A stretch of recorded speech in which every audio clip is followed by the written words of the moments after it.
Welcome to People, Power, and Politics. Hard talk, riveting interviews, community updates, in-depth analysis. That's People, Power, and Politics. We tell it to you as it is. No holds barred. You are the people, you have the power. We bring you the politics. To listen to our show, be a guest, or to advertise, visit www.pppradio.nyc. That's www.pppradio.nyc. Welcome to People, Power, and Politics. I am your host, Pearl Phillip, and today we are honored to be joined by a very special guest, Manuel Castro, Commissioner of the New York City Mayor's Office of Immigrant Affairs. He's here to talk about the kickoff of the 21st Annual Immigrant Heritage Week, which celebrates the generations of immigrants who have helped build New York City into the vibrant, diverse, and dynamic place it is today. This year's theme, New York City, Built by Generations of Immigrants, is more than a slogan.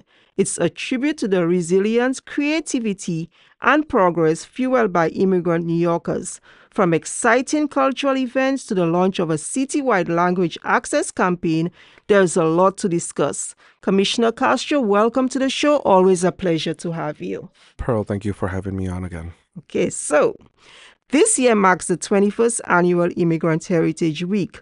Can you tell us more about this year's theme, NYC, Built by Generations of Immigrants, and why it was chosen? Well, first of all, Pearl, it's great to be back and to be able to communicate directly with our immigrant communities and those who care for immigrants in our city. And I want to continue to emphasize everywhere I go that New York City is a proud city of immigrants. We were built by a generation of immigrants, as our campaign states. And as the mayor often says, diversity is our power, our superpower, in fact. So I want to emphasize that because there's a lot of confusion out in the community because of perhaps headlines that they read or, frankly, misinformation that's spread online. And for us, this week is so important because we want to send a strong message to our immigrant communities. We recognize that New York City was built by generations of immigrants, including our current generation of immigrants that are arriving to our city and choosing the city to be their home.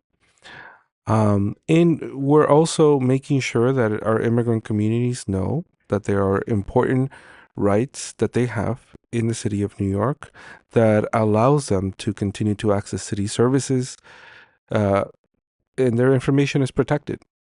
In the city acknowledges that certainly there's a lot of fear and anxiety currently, but we continue to honor their contributions back to our city. Every year we celebrate Immigrant Heritage Week because it is a charter mandate of our office to do so. When the charter was revised many years ago, they wanted to recognize the importance of Immigrant Heritage Week to our city. This is the week that marked the height of immigrants arriving through Ellis Island over 100 years ago. We recognize this every year to acknowledge not just the history, but the ongoing contributions of immigrants to our city. But during my time as commissioner, I've prolonged this celebration.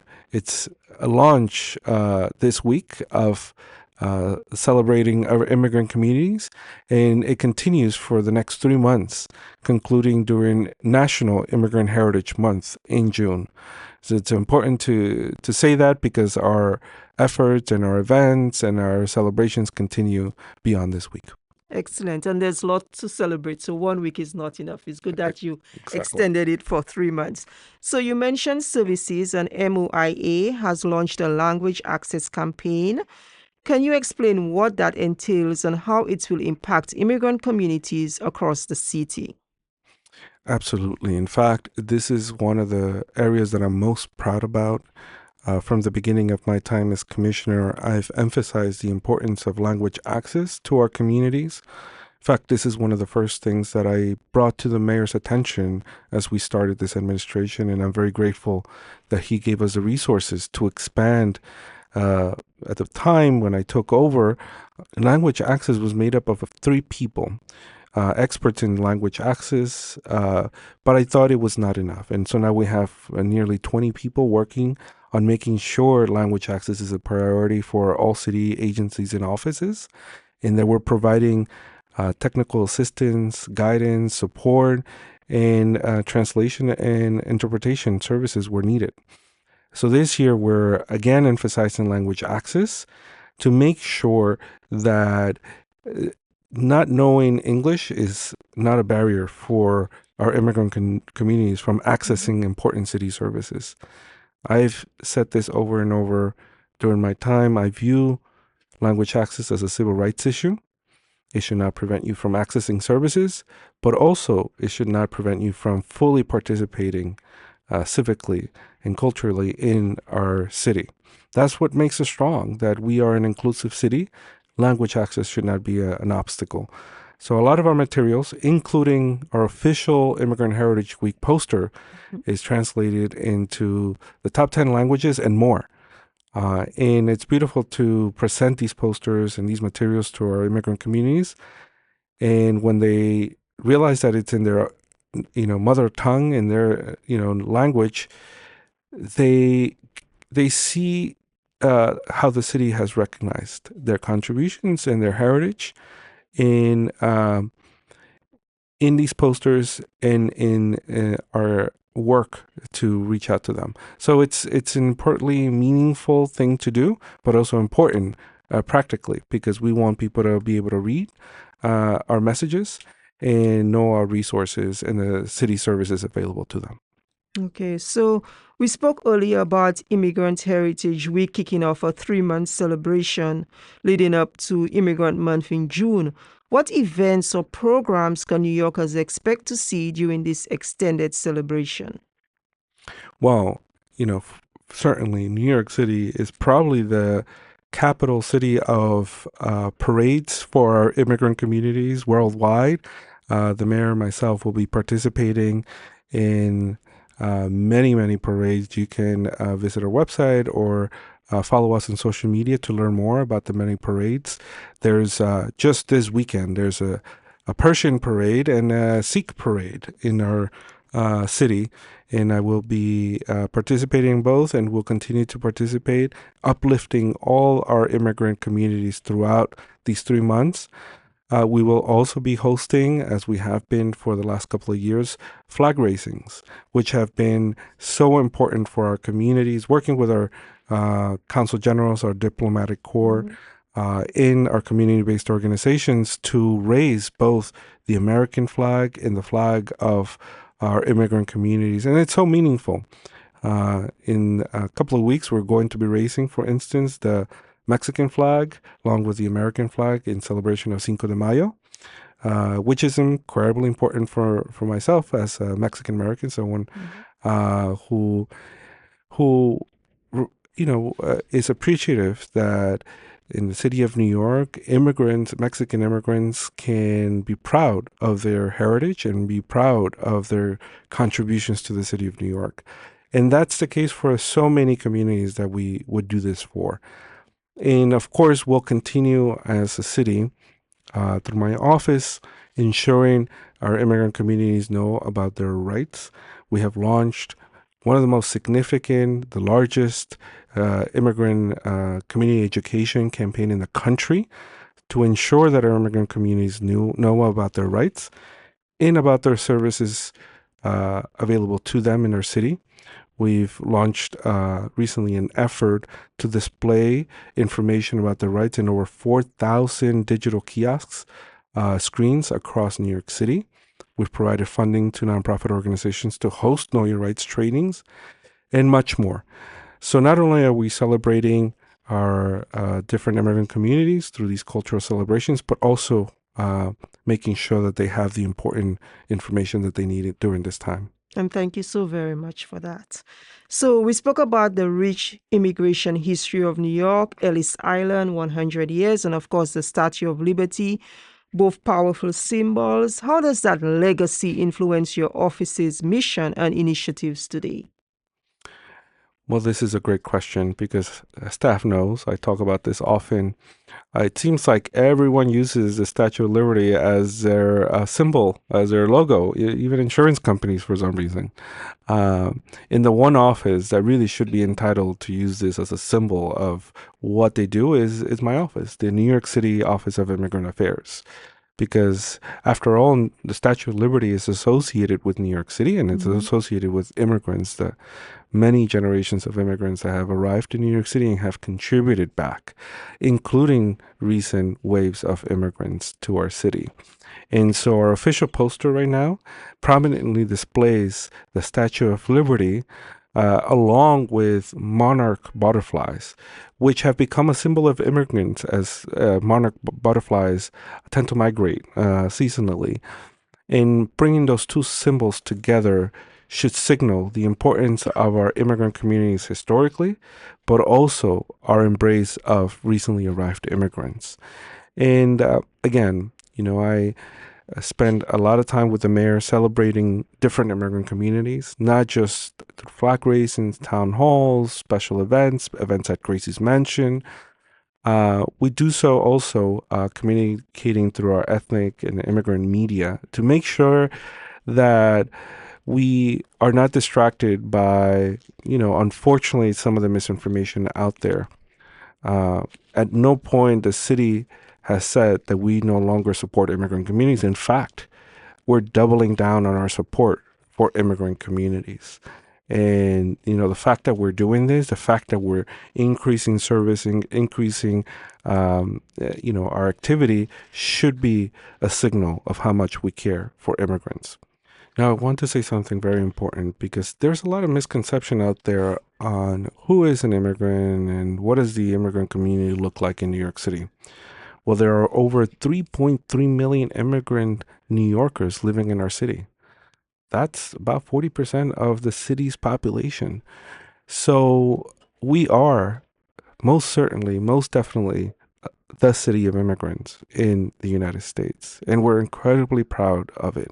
Now, about half of the 3.3 million immigrants that live in New York City are naturalized citizens. So people who can vote, can participate fully in civically in the city of New York. So they have a tremendous amount of influence and voting power. The other half are non-citizens, many of whom are eligible to become citizens. And we do want to encourage people that if they can, they do take advantage of their opportunity to become citizens. And I know that, for a lot of people, it could be difficult because of lack of legal access to legal services, or perhaps it's an expense, but it's certainly something that people should consider. And then there are a population of undocumented immigrants in New York City that are certainly in a very vulnerable situation at the moment. And we want to encourage everyone who believes that they're at risk because of their immigration status to consult with trusted and safe immigration legal service, because this is a time to really make sure that you understand what your risks are and understand what to do in the case you might be confronted with immigration enforcement. Okay, so MOIA has been commemorating Immigrant Heritage Week since 2004. How have you seen the recognition and celebration of immigrant contributions evolve over the years? Well, we have been certainly celebrating Immigrant Heritage Week, over the last over 20 years. But I do want to emphasize that the celebration of the immigrant contribution to our city goes back to its very founding. You can find information about immigrants to New York City in the early days of the colony or the early days of the newly formed United States, where immigrants struggle and fight for their recognition. And we're incredibly proud to belong to that long lineage of immigrant communities, fighting for that recognition, fighting for the respect, and fighting for dignity. And, I think we should be very proud that we're part of that history.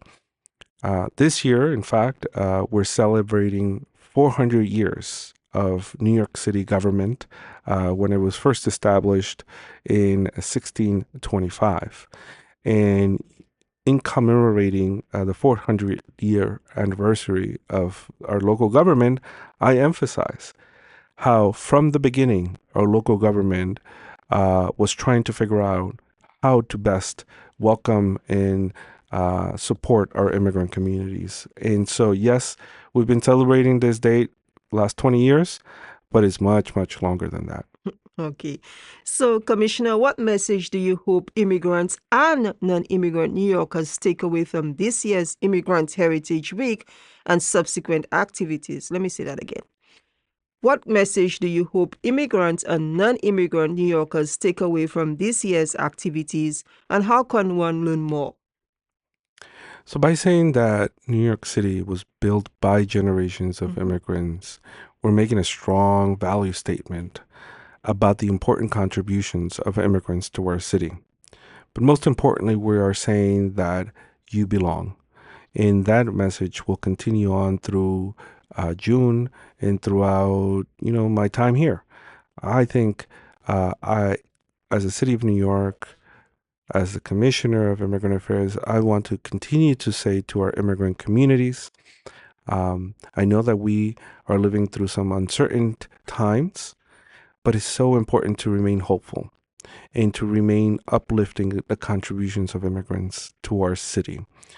And that there are important local laws that protect people's information. So continue to, as the mayor often says, continue to go to school, continue to go to our hospital systems, continue to go to our local precincts. The last thing we want is for our immigrant communities to stop using important critical services out of fear and out of the misinformation that's out there. So that's going to be my message moving forward. And I thank you so much for this interview and helping us spread this word. You're so very welcome. Do you have a website you can share? Absolutely. I think our immigrant community can follow our social media accounts by looking up NYC Immigrant Affairs. You can also go to nyc.gov/immigrants. And you can access all our resources there. You can always call 311 and ask to speak with someone at my office at Immigrant Affairs. You can also ask for our immigration legal hotline through 311. And, of course, I think it's important to look out for information from our office. I think our community should feel assured that we do a tremendous amount of work to make sure that the information we're putting out there, it's reliable, it's safe, and it's trusted. And so look out for our materials that we publish and that we update frequently in multiple languages. Okay. Can you just repeat the website again, please? Our website is nyc.gov/immigrants.